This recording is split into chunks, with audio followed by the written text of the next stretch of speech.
আল্লাহর নিয়ামত সংগ্রহ করতে হবে। যে নিয়ামতটা আমরা সংগ্রহ করব, সঞ্চয় করব, সেই নিয়ামত আল্লাহর সেই রুচিটা কি হবে, হালাল হবে। আমরা খাবো, আমরা ভক্ষণ করব, আমরা আমাদের কাজে ব্যবহার করব। আল্লাহ আমাদের ইবাদত কবুল করবেন।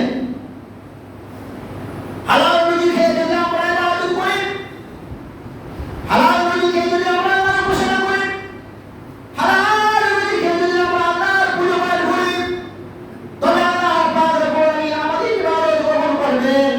আল্লাহ পাক রব্বুল আলামিন পছন্দ করেন যে বান্দারা কি করে, হালাল আল্লাহর হালাল নিয়ামত খেয়ে, আল্লাহর হালাল কামাই খেয়ে যে ব্যক্তি আল্লাহর ইবাদত করে, পূজা পাঠ করে, কামাই করে ইবাদত করে, সে বান্দা আল্লাহ পাক রব্বুল আলামিন ইবাদত কবুল করে।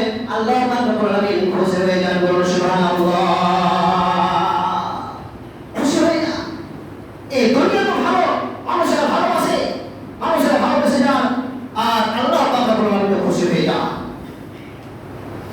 আর যে ব্যক্তি হারাম পন্থায় হালাল ভাবে আল্লাহর নিয়ামত, আল্লাহর রজা সংগ্রহ করে, সালাত কায়েম করলো না, সালাত আদায় করলো না, সে ব্যক্তির রুজি, সে ব্যক্তির কামাই হালাল হলো না, হালাল ভাবে কামাই করা হলো না, অর্জন করা হলো না, সে ব্যক্তি সেই কামাই খেয়ে, সেই রুজি খেয়ে যদি ইবাদত করে, আল্লাহ পাক রব্বুল আলামিন কবুল করবে